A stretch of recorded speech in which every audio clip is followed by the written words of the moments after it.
Hepiniz hoş geldiniz. Bugün yine dinler tarihi ya da inanç tarihinin önemli konularından bir tanesi Manişeizm ya da Maniheizm meselesine değinmek istiyorum. Aslında Maniheizm Türkçe literatürde çok fazla işlenmedi henüz. Batı'da tabii daha bildik konular bunlar. Popüler bağlamda belki birkaç küçük yayın olabilir. Akademik çevrelerde tabii Maniheizm daha konuyla eğer ilgileniyorsanız daha bilindik bir mesele. Ben işte biraz spesifik gibi görünen bu konuyu biraz daha anlaşılır hale getirmek, biraz daha prezent etmek istiyorum. Ama normalde inanç tarihinin çok önemli olgularından bir tanesi Maniheizm nedir? Şimdi Maniheizm aslında diğer inançlardan farklı olarak, şu ansa bir bağlamda diğer inançlardan farklı olarak ortaya çıktığı dönem, ortaya çıktığı background veya ortaya çıktığı konjektür göz önüne alındığında kendisinden çok tahmin edilmeyecek bir şekilde çok kısa zaman içerisinde çok büyük bir coğrafyaya yayıldı ve yine o küçük bir potansiyelle ortaya çıkmış olsa bile inanılmaz coğrafyalarda, inanılmaz kültürler oluşturdu ve neredeyse çok küçük çevrelerde de olsa günümüze kadar, yani şeyi düşünsenize, yani Çin, özellikle Tayvan'a bakan kısmında hala minik de olsa bir Huan bölgesinde cemaati var Manişeistlerin. Bu kadar geniş bir alana ve bu kadar geniş bir zamana dağıldı. Çıkışının konjektüründen çok daha farklı bir şekilde. Tabii Manişeizm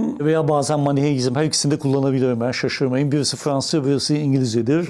Manişeizm aşağı yukarı milattan sonra 3. yüzyılda ortaya çıktı. Yani 260-270 yıllarında, antik çağın Babil takvimine göre 570 küsur yıllarında ortaya çıktığı yer tabii pek çok inanç geleneğinin, özellikle bizim Akdeniz, Orta Doğu, Yakın Doğu çevresini şekillendiren inançların da çıktığı bir yer olarak Irak'ta. Kurucusu Mani. Biz bazı inanç biçimlerinin kurucularının kim olduğunu çok fazla bilmiyoruz. Onlar genellikle anonim kültürlerden geliyorlar ama bazılarını da iyi biliyoruz. İşte Manişeizmin kurucusu Mani, dolayısıyla onun öyküsünü biraz daha net anlayabiliyoruz. Öyleyse toparlarsam şu ana kadar söylediklerimi, Manişeizm denilen inanç biçimi Irak'ta aşağı yukarı milattan sonra 3. yüzyılda Mani adıyla bilinen bir, kendi geleneklerine göre tırnak içerisinde, peygamberin oluşturmuş olduğu ya da kurmuş olduğu dindir.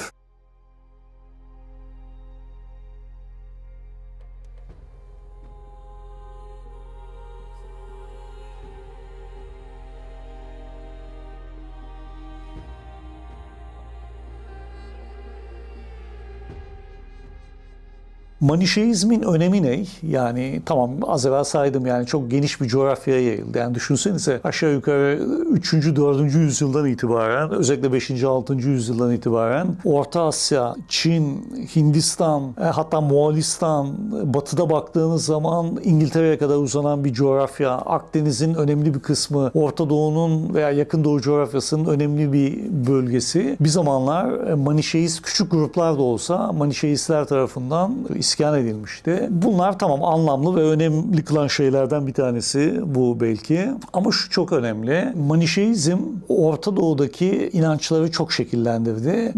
Bu inanç etkileşiminin mantığını bizdeki, yani İslam kültüründeki batini hareketlere kadar bile çıkartabilirsiniz. Yani kısmen belki erken zühd tasavvuf döneminde etkileri, Hristiyanlıkta etkileri, Yahudilikte, özellikle Kabalacı gelenekte, yani mesela benim bile tam çözümleyemediğim bir şekilde Sabatay Sevi hareketinde, yani Selaniklilik hareketinde veya Sabataycılık hareketinde bile inanılmaz bir etkisi var. Fakat o etkinin nasıl olduğunu, o zinciri ben açıkçası çözemedim. Bu Hristiyanlığa etkisi zaten kendi başına özel bir mesele. Dolayısıyla mistik hareketleri, yani Orta Doğu merkezli Akdeniz coğrafyası mistik hareketleri inanılmaz derecede etkiledi. Bu açıdan çok önemli. Bir başka açıdan belki biraz daha bizi ilgilendiren yanı var. Tabii eski Türkler de özellikle Uygur bölgesinde, yani yaklaşık 8. yüzyılda Bögü Han döneminde Manişeist oldular. Tabii neden Manişeist oldu Türkler? Hani Türk kimliğine çok uygun bir hareket midir Manişeizm? Çünkü Gnostik bir hareket yani. Ve bütün Gnostik hareketler gibi biraz ağır bir yanı vardır. Türklerin 8. yüzyılda Manişeist olması da ilginç bir olay ve üzerinde belki de durulması gerekli olan bir olay ama şunu unutmayın. Bugün bizim elimizdeki pek çok Manişeizm'e ait orijinal metinler daha çok Türklerden kalmadır. Yani Uygur Türklerinden kalmadır. 8. yüzyıl, 9. yüzyıl Turfan bölgesindeki metinler. Yani bunlar çok önemli. O yüzden Türklerin de en azından bir dönem böyle bir inanç biçimine dahil olması olayı enteresan kılıyor. Tabii Çinli Manişeistler var. Az evvel söyledim.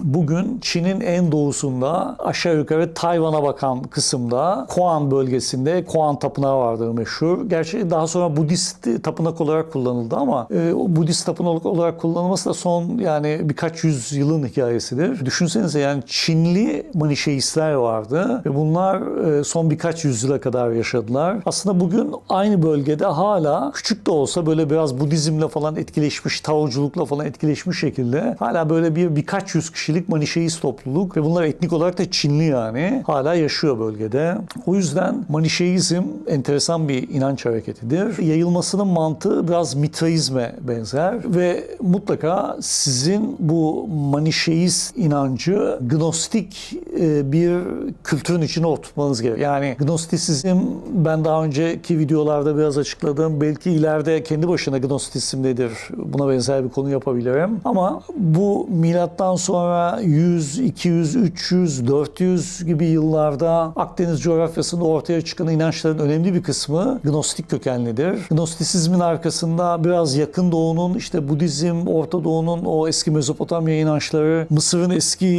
Firavun dönemi inançları, bütün bunların etkisini düşünün ve bunların etkisiyle gelişen bir Hristiyanlık kültürü, bunların etkisiyle gelişen Yahudilik kültürü, bunların etkisiyle gelişen Mitracılık gibi, işte Manişeizm gibi, Mandeyenlik gibi yerel inançları düşünün. O yüzden de Gnostisizmi anlamadan normalde modern inançları veya geç antik çağ inançlarını veya orta çağ inançlarını çok anlayamıyorsunuz. Belki spesifik bir bölüm olabilir. Gnostisizm nedir? Ama özü şu, bizim biraz İslam tasavvufuna benzeyen, Yahudi kabalacılığına benzeyen, işte vahdet-i vücut perspektifinden hani düşünmeniz gerekli olan bir olgu. Bedenin kötü olduğu, hayatın bir illüzyon olduğu ve bütün varlıkların Tanrı'nın bir yansıması veya buna benzer bir inancın olduğu bir şey düşünün, bir fikir düşünün. İşte Gnostisizm çok basitçe ama bayağı basitçe böyle ve bu inanç sistemindenseniz eğer daha çok hikmet, işte gnosis, özel bir bilgi yani sizi bu illüzyon dünyasından kurtaracak bir bilginin peşinde koşarsanız Manişeizm de gnostik bir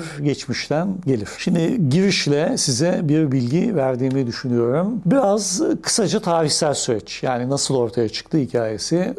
Manişeizmin kurucusu Mani adıyla bilinen aslında yani kısmen şahsiyetiyle ilgili bilgilerimiz var ama bunlar tabii çok böyle dolaylı referanslar veya pek çoğu da efsanelerle örülmüş bir kimlik. Ama şunu biliyoruz.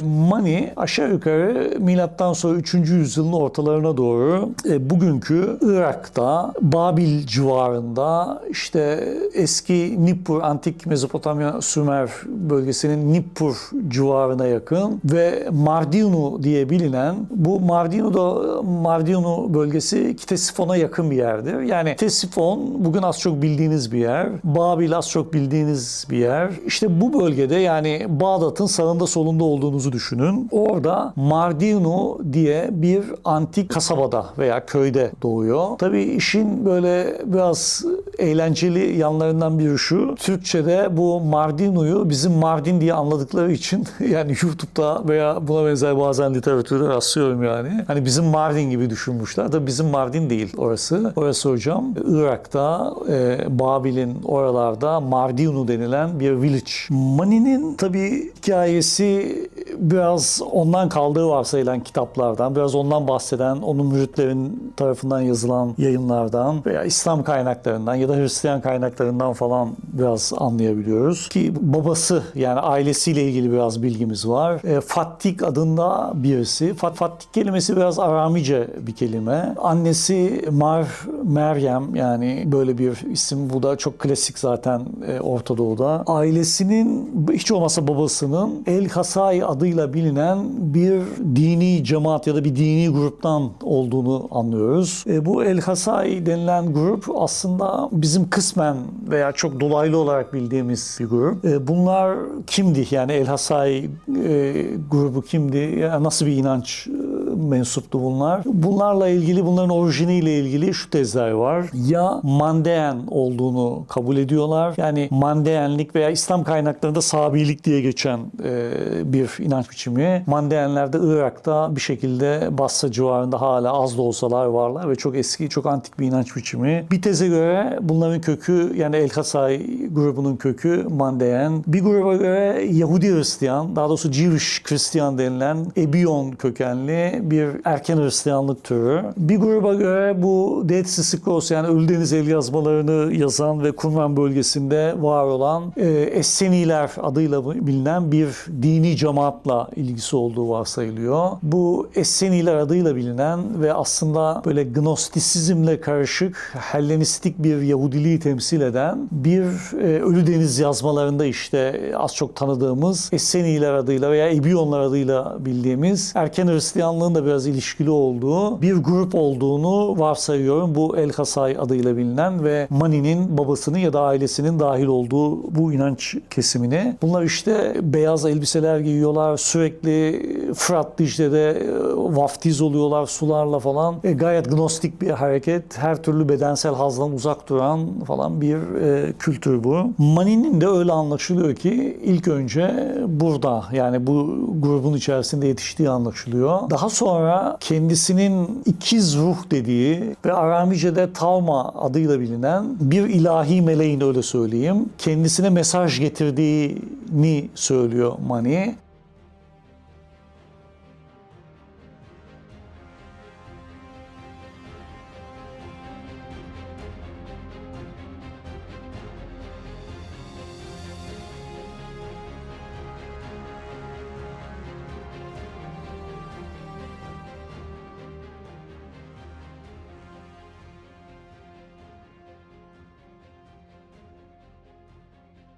Bunu hiç olmazsa iki defa yaşamış. Birisi 12 yaşında, birisi 24 yaşında. Yani bir melek geliyor ona veya Tavma, işte o ikiz ruh neyse. Artık Jungçu bir terminolojiyle o Tavma onun the self'i midir, shadow'u mudur yoksa egosu mudur? Bunu değerlendirmek çok ayrı bir yerde belki olabilir. Ama bir alt benliği ona mesaj getiriyor. İşte zaman içerisinde bu gruptan Mani kopuyor. Yani El-Hasai grubundan kopuyor ve kendisine bu meleğin getirdiğini söylemiş olduğu ya da iddia etmiş olduğu mesajlar doğrultusunda ya da bilgiler doğrultusunda yeni bir inanç biçimi oluşturuyor. İşte onun oluşturmuş olduğu bu inanç biçimine biz özellikle batıdaki Hristiyan literatüründeki karşılığıyla ve modern literatürde de kullanılıyor, Maniheizm diyoruz. Theodor Bar-Kokhni'ye bakarsanız 8. yüzyıl bir Süryani din adamı. Bunlar kendilerine Halle Havar diyorlar. Halle Havar da Aramice bir kelime ve beyaz giyinenler falan anlamına geliyor. Tabii bunlar, yani Manicilerin kendileri için, kendi inançları için kullandığı başka kelimeler ya da kavramlar var. İşte din, Roşanin, ondan sonra dini, zandik. Tabii zandik burada yaşayan falan demek literatüründe, Manici literatürde. Ama İslam kaynakları onlara zındık derken heterodoksi olduklarını belirtir şekilde kullanıyorlar bu kelimeyi. Ama bizim Manici literatürde bu zandik kelimesi daha çok yaşayan, doğru, düzgün, bizim İslam literatüründeki Sünni'ye benzeyen bir çağrışımı vardır. Ama biz bugün modern literatürde daha çok işte Batı'da Saint Augustine'den beri bunları nitelendirmek için ve olumsuz anlamda nitelendirmek için kullanılan kelimeyi, yani Maniheizm veya Manişeizm kelimesini kullanıyoruz. Şimdi demek ki Mani'nin kendisine geldiği söylenilen bir takım mesajlar var, ilahi mesajlar ve ondan sonra artık inancını vaaz etmek için yollara düşüyor. Yani bir misyon misyonla başlıyor. Tabii Mani doktrininde aşağı yukarı kendisinden önce gelen bütün bildik kahramanlar Mani inancında da peygamberdir. Yani işte İsa peygamberdir, Buda peygamberdir. Yani sizin pek çok geçmişe doğru bilmiş olduğunuz kahramanlar Mani'ye göre de peygamberdir ve zaten Mani kendisini peygamberlerin sonuncusu olarak görür. Yani Seal of Prophet, yani peygamberliğin mührüdür. Yani son peygamberdir ve kendinden önceki pek çok tanınmış kişiyi de aslında peygamber olarak kabul eder. Bu mesajlardan sonra misyon seyahatine çıktığında İran'a geçer. Tabii bu dönem, yani Mani'nin yaşadığı dönem, unutmayın, Irak, İran, Anadolu'nun bir kısmı için falan aşağı yukarı Partların son dönemi, Sasanilerin erken dönemidir. Yani bu coğrafyada daha çok işte İran hegemonyası vardır.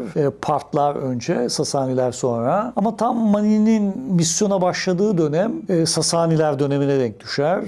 Ve Sasani devletinin kurucusu Erdeşir'in oğlu olan Şahpur, 1. Şahpur, onunla temas kurar Mani. Ve pek çok sebeplerle, büyük oranda da bu siyasal sebeplerle aslında Şahpur, yani Sasani Şahı Şahpur, Mani'nin doktrinlerini kabul eder görünür ve Mani'ye sempatiyle yaklaşır ve inancını anlatmak için, yani o dönemin Sasani coğrafyasında, ki bu coğrafya hani Orta Doğu'dan İç Asya'ya kadar uzanan büyük bir coğrafya, ona imkan tanır. Yani böyle bir misyona imkan tanıyacaktır ve o dönemde işte 1. Şahpur döneminde yayılmaya başlar Manişeizm. Tabii Manişeizmin neden Şahpur tarafından kabul edildiği ile ilgili bir iki tez var. Çünkü normalde Sasani devleti erken dönemlerden itibaren, yani Pers dönemi, Part dönemi, Sasani döneminin başlangıcı daha çok Zerdüşt'tür. Ama neden hani Manişeizme imkan tanıdığı Şahpur? Bu muhtemelen şununla ilgili bana kalırsa. Şahpur döneminde İran, yani Sasani devleti inanılmaz derecede büyümüş ve çok farklı etnik kimlikler var ve çok farklı inanç biçimleri var. Manişeizmde de çok büyük ihtimalle böyle bir politik dini kaygıyla Sasaniler başlangıçta Manişeizme imkan tanıyorlar. Fakat Şahpur'dan sonra Behram'dan sonraki süreç, yani Zerdüştiler Sasani topraklarında çok güçlüler tabii. Zerdüştilerin aleyhte davranması sonucu ya da aleyhte faaliyetleri sonucu Manişeistler ve Mani'nin kendisi yavaş yavaş devletin dışına atılmaya başlar. Hatta ciddi anlamda baskı başlar Manişeistler üzerine ve Mani'nin kendisinin öldürülmesinden itibaren yavaş yavaş hareket Pers topraklarını, daha doğrusu Sasani topraklarını terk etmek zorunda kalır. Ve buradan Orta Doğu'nun çeşitli yerlerine, oradan büyük ihtimalle Anadolu üzerinden Avrupa'ya ve Asya'ya doğru geldiğinizde İran üzerinden Hindistan, özellikle Hindistan'a kendisi de Mani gider zaten. Yani bu coğrafyanın bir kısmına, özellikle doğudaki coğrafyaya Mani kendisi de gidecektir. Hindistan'da, İç Asya'da, İşte 8. yüzyıl, yani 700 küsur yıllarından itibaren Türk topraklarında, yani Uygur bölgesinde, Turfan işte yazıtları biraz o yüzden önemli. O bölgede de hareket Türklerin arasında yayılmaya başlar. Çin'e geçerler, Moğolistan'a geçerler. Çin'de de aslında bazı Çinliler Manişeizme ilgi duyarlar ve Manişeist olurlar zaten. Çünkü Manişeizmin hani böyle bir dönemde tutunmasının sebebi, evrensel yanı güçlü bir din hakikaten, bakmayın. Bir de Manişeistler Soğud tüccarlar tarafından da benimsenmiş. Yani mesela Türklerin arasında Manişeizmin tutunmasında ya da başarılı olmasında Soğudlu, yani İran kökenli bir takım tüccarların rolü var.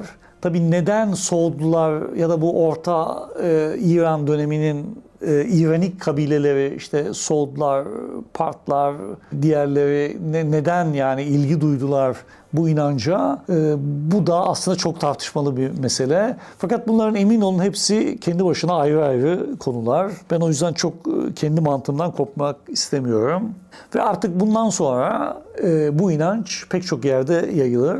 Fakat büyük ihtimalle 14. yüzyıldan itibaren, yani yaklaşık 1300'lerden itibaren Avrupa'da Hristiyanlığın lehine hareket biter. Yani aslında Hristiyanlık Manişeizmle ciddi anlamda boy ölçüştü. Düşünsenize St. Augustin gibi önemli bir Hristiyan babası bile Batı'da Manişeistti bir zamanlar. Manişeizm Avrupa'da Hristiyanlığın hızlı yayılmasından önce etkindir. Yani mesela şeye bakarsanız Zucknin kroniğine aşağı yukarı 8. yüzyıl bir Süryani metni.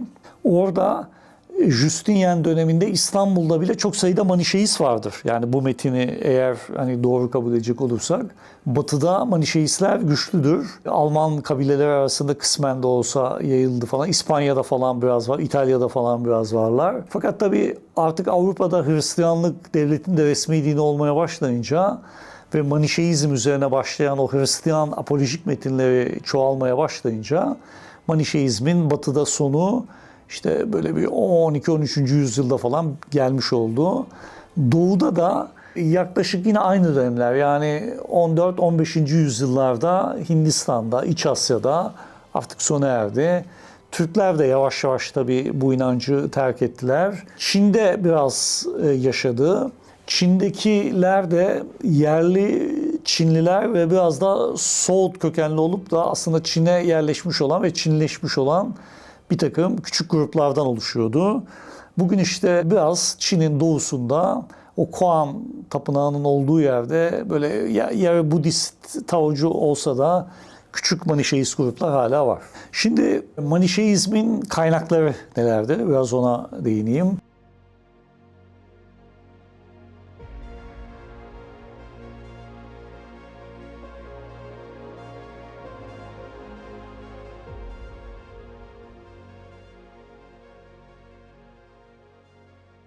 Tabii bu kaynaklar dediğimde ben şunu kastediyorum. Bunu tahmin ettiğinizi zaten düşünüyorum. Aslında bir inancı ya da bir tarihsel fenomeni, tarihsel bir özellikle teorik soyut meseleleri düşünürken mutlaka önce ana kaynakları tanımak zorundasınız. Yani mesela Hristiyanlığın ana kaynağı nedir dediğimde işte Yeni Ayet'in içinde Gospel, İncil'ler, yazılan commentary, interpretation, tefsir kitapları, Yahudilik söz konusu olduğunda Eski Ayet, Tevrat, Mezmurlar neyse bütün kitaplar, Talmud, Haggadah, tefsir kitapları yani dolayısıyla herhangi bir inancı anlamadan önce ilk önce o inanca esin veren ana kaynaklar hani bunları biraz bilmeniz lazım. Sonra o inançtan bahseden erken dönem ana kaynakları işte Hristiyan metinler, Yahudilerdeki metinler, İslam kaynaklarındaki metinler hani bunlar da önemli. Bir de tabii araştırma kaynakları var. Araştırma kaynakları dediğimizde biz şunu anlıyoruz. Konu üzerine yapılan daha ikincil çalışmalar. Yani modern bilim adamlarının son işte 100 yıldır yaptığı çalışmalar. Bunlar da önemli. Yani bu araştırma çalışmalarını zaten görmezseniz ana kaynakları da nasıl değerlendireceğinizi bilemezsiniz. Ana kaynaklar söz konusu olduğunda Mani'nin kendi elinden çıktığı kabul edilen metinler var. En önemlilerinden bir tanesi Şahburgan. Yani Şahburgan'da Mani'nin Kral Şahpur'a için yazdığı bir metindir. Yaşayan İncil yine onun elinden çıktığı varsayılan bir metin. Aşağı yukarı Mani'ye atfedilen yani bizzat onun yazdığı kabul edilen böyle bir 5-6 tane ama bunlar tabii metin var ama bunlar hep şeydir yani biraz tartışmalı olabilir. Hatta minyatürler üzerine yazdığı bile bir kitap var. Daha böyle önemli kaynaklarımız daha sonraki süreçlerde yazılan, daha doğrusu daha fazla malzemenin olduğu kaynaklar daha sonraki süreçlerde yazılanlar. Mesela Hristiyan kaynaklar söz konusu olduğunda özellikle Likapolisli Aleksandros. Likapolis Mısır'da bir yer. Aleksandros aşağı yukarı böyle 300 küsur yıllarında yani 4. yüzyılda yaşadı. Mısır'ın güneyinde yani bugünkü Mısır coğrafyasının güneyinde kalan bir yerde. Onun yazdığı metinler bir yeni Platoncudur kendisi. Ondan kalan bir takım metinler var. Manişeizmi veya Mani'nin hayatını anlatan. Sonra şey vardır Hegemonius. Hegemonius da yine bir aşağı yukarı 4. yüzyıl Hristiyandır. Süryani kökenli bir din adamı. Onun yazmış olduğu metinler önemli. İslam kaynakları söz konusu olduğunda yani orta çağlarda böyle 800-900 bin, yani o Abbasilerin egemen olduğu dönemde pek çok İslam tarihçisi aslında Manişeistlerden bahsediyor. Bayağı da bahsediyor yani. Biruni gibi, Yakubi gibi, Şehristani gibi, Meksudi gibi, yani onlarda da Manişeizmle ilgili çok ince detay bilgiler var. Mandeyen metinleri bile bahseder. Yani 2. 3. yüzyıl Wright, Ginza, yani bunlar Mandeyen metinleri. Onlar da biraz bahseder. Yahudi kaynakları, bazı Ortaçağ Yahudi kaynakları yine bahsederler Manişeistlerden. Daha ikincil kaynaklar olsa bile. Bunlar da Mani'nin kendisinden sonra onunla ilgili, ondan bahseden metinlerdir. Tabii Mani'nin öğrencilerinin yazdığı metinler var. Bunlar da hani tam kaçıncı yüzyılda falan bilmiyoruz ama mesela Kefalya falan gibi, onun Koptik nüshası falan önemlidir Mısır'da bulunan. Yani buradan baktığınızda Mani'nin kendisinin veya Mani'den sonra gelen öğrencilerinin yazdığı metinler de önemlidir. Tabii bu metinlerin önemli bir kısmı aslında ilginç bir şekilde Orta Asya'da Türk coğrafyasında karşımıza çıkacak. Yani Turfan Vadisi'nde, işte az evvel söylediğim gibi Uygur Türkleri Bögü Han döneminde Manişeizmi kabul ettiler. O bölgede, yani Turfan coğrafyasının olduğu bölgede yazılmış olan aslında çok sayıda metin bulundu. Yani Çince dahil olmak üzere. Ama bu metinlerin önemli bir kısmı Türkçe. Yani Uygur Türkçesiyle yazılmış olan metinler. Yine önemli bir kısmı çoğunlukla Orta İranca yazılmış olan metinler. Yani Sogca metinler. Bu konuda da yani Turfan bölgesinde çıkan bu metinler üzerine, yani Türkçe, Uygurca yazılmış olanlar, Orta İranca yazılmış olanlar ve hatta Çince az da olsa yazılmış olan metinler üzerine, bunlar tabii Türk coğrafyasının olduğu ve çoğunlukla da Türk kökenli kimliklerin okuduğu veya belki biraz İran kökenli kimliklerin okuduğu metinler bunlar. Bunlar üzerine de 20. yüzyılın başından itibaren çalışmalar yapılmaya başlandı. Zaten bu metinlerin keşfi de yaklaşık böyle 1904-1912 arası. İlk keşifleri yapanlar da Alman bilim adamları oldu. Bugün de bu konuda daha böyle sıkı çalışanlar Almanlardır. Tabii bu konuda Türkçe'de böyle derli toplu ve orijinal kaynaklardan faydalanarak, yani Orta İran dillerine ait orijinal kaynaklardan faydalanarak yapılan en önemli çalışma Betül Özbay'ın özellikle dergah yayınlarından çıkan Hüya Dagman, yani Hüya Dagman bir dua metni, öyle söyleyeyim. Yani Manici kozmolojiyi de bulabileceğiniz, Manici ahlakı da bulabileceğiniz, dua kavramını da bulabileceğiniz, teolojisini bulabileceğiniz metinlerin derlenmiş halidir bu. Yani Orta İranca'da, Türkçe'de bunlar yan yana getirilmiş ve orijinallerinden tercümeler yapılmıştır. Mehmet Alıcı mesela bu konuda çalışan bir başka arkadaşımız. Onun da Mani'nin hayatıyla ilgili bir yayını var. O da çok yeni çıktı. Tabi bu çalışmalar Türkçe'de bayağı yeni, tahmin ederseniz. Şimdi olayın biraz şu yanına gelelim, doktrin yanına. Yani size bir giriş yaptım, bir tarihsel süreç anlattım, bir kaynaklardan bahsettim. Biraz da inançları, yani neye inanıyorlardı, biraz da ona bakalım. İşte az evvel saymış olduğum bütün bu metinleri göz önüne veya bütün bu kaynakları göz önüne aldığınızda, tabi bu kaynakların eğer Manişeist olanlarını dışarıda bırakırsanız, İslam kaynakları, Hristiyan kaynaklarının tutumu çok eleştireldir. Yani hani bizim Müslümanlar zındık adıyla çağırır onları. Yani zındık da işte heterodoks, yani dinden çıkmışlar anlamında. Hristiyanlar için de zaten öyledir. Ve Hristiyanlık tabii Batı'yı da çok fazla etkileyen bu Katar hareketini, Pavlakyan hareketini de Orta Çağlarda bunlar Batı Katolik geleneğine çok problem çıkardı. Mesela bu hareketleri de Hristiyan literatürü Manişeist kökenli olarak görür. Yani adeta Batı'da bütün olumsuz inançlar hep Manişeizmdir. Dolayısıyla eğer Manişeistlerin kendilerini ifade eden metinleri dışarıda tutarsanız, yazılan bütün kaynaklar, işte İslami kaynaklar, Yahudi hatta Zerdüşti kaynaklar var bile, yani bu konuda yazılmış. Onların hepsi eleştirel bakar ve tamamen hani bir heterodoks akım olarak görür Manişeizmi. Doktrin ne? Yani neye inanırlar? Tabii Manişeizmin ahlaki doktrini var, kozmoloji doktrini var, ritüeller falan. Bunlar tabii çok geniş konular ama bana kalırsa Manişeizmi nitelendirebileceğimiz en böyle yani bütün Manişeizmi bir paradigma gibi oturtabileceğimiz en iyi anlayış onların kozmolojisidir. Yani yaratılış doktrini ve bu yaratılış doktrinine paralel olarak Tanrı nedir, insan nedir, Tanrı ile insanın ilişkisi nedir? Bütün bunlar. Şimdi Manişeist metinler şöyle derler. Başlangıçta sonsuz yani ezeli ve ebedi zamandan beri iki tane alan vardı. Yani iki tane ne diyeyim ona? İki tane varlık türü, bedenlenmemiş varlık türü veya iki tane alan vardı. Bakın buralarda mesela Zerdüştilikten çok etkilenmiş çünkü aynı coğrafyadan geliyorlar neticede. Bu iki tane alanın bir tanesi ışık diyarı yani aydınlık diyarı olan bir alandı, bir alemdi. Ötekisi de zulmet diyarı yani bu Zerdüştilikteki Ahura Mazda ve Angra Mainyu'ya benzer. Ötekisi de yine ezelden beri hep var olan ama bir yerden sonra artık olmayacak olan karanlıklar diyarı. Yani zulmet diyarıydı. İki tane güç vardı böyle. Yani bu güç mü, ontolojik varlığı olan bir şey mi bunu geçiyorum. Yani önemli değil ama bu bir mit değildir Manişeistlere göre. Bu bir gerçekliktir. İşte bu her iki gücün de kendine ait o boyutlarda ya da o frekanslarda neyse varlık alanları ya da varlık kimlikleri vardı. Ben ne diyeyim onlara?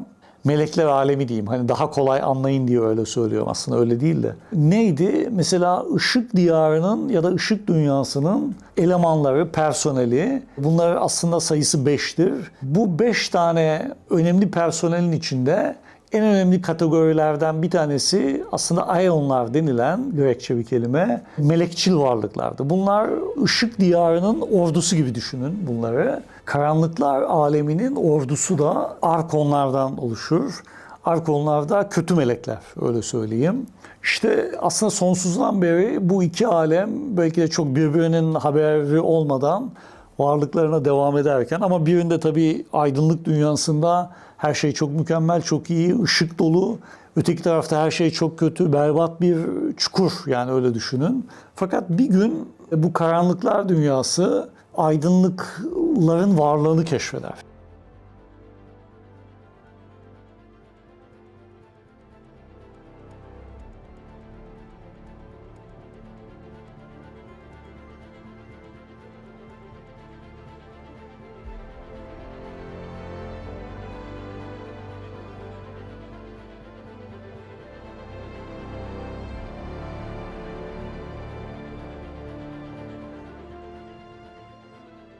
Yani aydınlık dünyasının diye bir şeyin olduğunu anlar ve burayı ele geçirmek için yani aydınlık dünyasını ele geçirmek ve onun gibi yaşayabilmek için aydınlık dünyasına savaş açmaya başlar. Bu tabii aslında tahmin edeceğiniz gibi çok böyle klasik bir dualist arketip yani ve kötülüğün ya da karanlığın bunu fark etmesiyle birlikte iki tarafta bir mücadeleye girişecektir.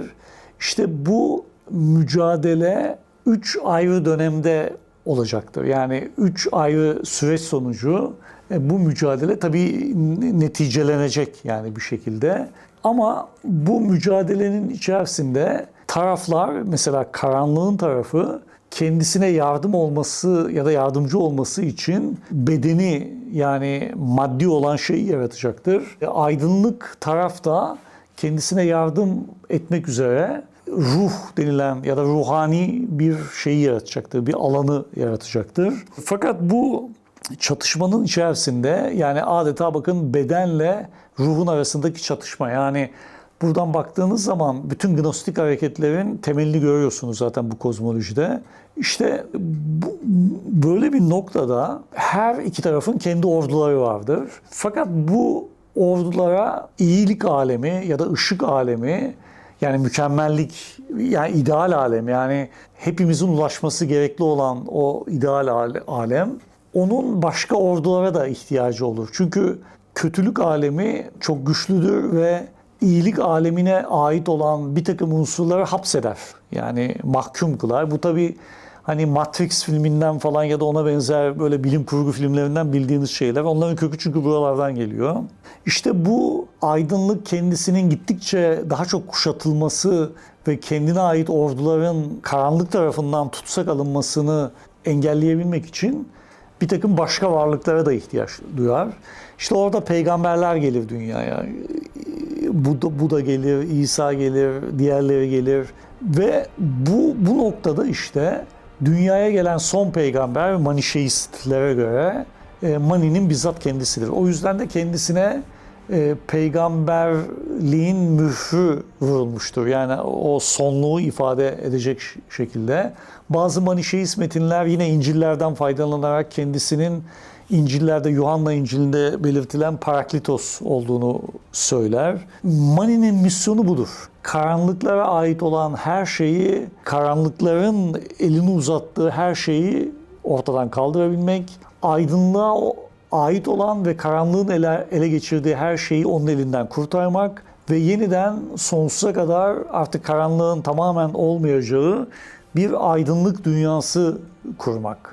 Bu kozmolojik teolojinin sonucu olarak da insanların görevi ya da insanların yaşarkenki misyonu şu: bu karanlıkla savaşmak için, aydınlığın yanında olmak için insanların da Mani'nin öngörmüş olduğu yolu veya onun inancını kabul etmesi gerekiyor. İşte bu inancın temellerinden biri olan ve kozmolojik savaşın aydınlık tarafında yer alabilmeniz için temel yöntemlerden bir tanesi bedene ait olan her şeyden uzak durmak. Çünkü bedene ait olan her şey karanlığa ait olan şey demektir. Mesela vejeteryan olması, yani et yememesi Manişeistlerin bununla ilgilidir. Çünkü et yediğiniz andan itibaren karanlık güçlerin aydınlık güçlere ait olan unsurları hapsetmeniz anlamına gelir. Et yememekle karanlığın eline geçmiş olan iyilik parçacıklarını ya da iyilik ışıklarını aslında kurtarmış olursunuz. Bedeninize ait şeylerden uzak durduğunuzda, yani keyifler, hedonizm, neyse yemek yemek, yani bütün bunlardan uzak durduğunuzda yine o karanlığın hapsetmiş olduğu ya da yakalamış olduğu ışık taneciklerini serbest bırakmış olursunuz. Işık taneciklerini serbest bırakmasını sağladıysanız eğer, bu da sizin aydınlığın dünya üzerinde egemenliğini kurmasına katkıda bulunacaktır. Bundan dolayı Manişeist hayat, ortalama bir Manişeistin, yani isterseniz elect, yani rahip ya da seçilmiş Manişeist olun, isterseniz daha ordinary, yani daha sıradan Manişeist olun ki onların yaşamı biraz daha kolay. Her halükarda Manişeist olmak çok zordur. Çünkü onun hayatı bir kozmolojik kavgaya endeksidir. Tabii bu anlayış biraz bildiğiniz gibi Kabalacılarda çok fazla var. Ama özellikle tabii Kabalacı geleneğin içerisinde Sabatay Sevi hareketinde çok güçlüdür. Yani tabii Sabatay Sevi'ye bu nereden ulaştı? Gazze'li Natan'a bu hikaye nasıl ulaştı? Muhtemelen bir takım böyle Gnostik Yahudi kültürler bunu bir şekilde Sabatay Sevi'nin dönemine kadar taşımış olsalar gerek. Orada da Sabatay Sevi'nin en önemli misyonu Sabatayist teolojiye göre karanlığın ele geçirmiş olduğu ışık tanelerini kurtarmak. Yani onun mesihlik rolü Sabataycılara göre aslında o kurtarıştır. Bizim tasavvufta da biraz, yani Sühreverdi, Şahabettin Sühreverdi'de, belki biraz Hallacı Mansur gibi böyle erken dönem, özellikle Hallaç için söylüyorum bunu, Sufilerinde. Çünkü bunlar biliyorsunuz İran kökenli. Bu Manişeizmin etkisini görebiliyorsunuz. Yani Nur-u Muhammedi kavramı, işte o ışık kavramı, bütün bunlar muhtemelen bu background'dan etkilenmiş olsa gerek. Çünkü bir kültürü onun geçmişinden çok fazla soyutlayamazsınız. Yani isteseniz de istemeseniz de kullanmak istediğiniz kavram olmasa bile terminoloji sizi biraz oraya doğru götürür. Buralardan baktığınız zaman Manişeizmin ne kadar etkili ve ne kadar enteresan bir kozmolojisi olduğunu görüyorsunuz. Yani Zerdüşti kozmolojiyi almıştır Manişeizm, çok daha evrensel bir hale getirmiştir ve ahlakla olan mekanik ilişkisini çok daha güçlü bir şekilde vurgulamış ve bana göre de hani dünya üzerinde böyle bir kozmoloji ahlaki açısından baktığınızda Manişeizm'den daha etkili olan bir inanç biçimi yok gibi. Belki de buna biraz yaklaşan işte kabalacılık, biraz Jainizm belki Hindistan'da kısmen yaklaşmış görünüyor. Tabii tahmin edersiniz ki Manişeizm üzerine çok fazla konuşulabilir. Ama hani bizim bu programlar bağlamında çizdiğimiz zaman sınırları böyle. Size az evvel saydığım kitaplara bakabilirsiniz ya da kendiniz araştırıp bulabilirsiniz. Ama şunu unutmayın, yani genel bir şey söylüyorum ben şimdi size. Tarihle ilgili, kültür tarihi, arkeoloji, dinler tarihi, yani bunlarla ilgili malzeme okuyacaksanız sevgili arkadaşlar, ya popüler şeylerden uzak durun, ben size söyleyeyim. Yani boş, yani hani tamamen hayal okuyorsunuz. O yüzden bir şekilde yani çok böyle akademik alanlara da girmeniz gerekmiyor. Hani ben anlıyorum yani zamanınız yok falan ama zaman içerisinde hocam onu ayırt edebilirsiniz. Yani ne popüler saçma sapan bir şey, ne böyle çok akademik bir şey. İkisinin arasında o dengeli ama ciddi yazılmış olan metinler ya da yayınlar, bunlardan vazgeçmeyin. Yoksa hani bir hayal peşinde öyle boş işler yani. O yüzden sevgili arkadaşlar bu tip kitaplara bakmanızı öneririm Manişeizm'de söz konusu olduğunda. Evet, başka bir programda, başka bir konuyla, yine böyle enteresan bir konuyla görüşmek üzere. Hepinize hoşça kalın diyorum.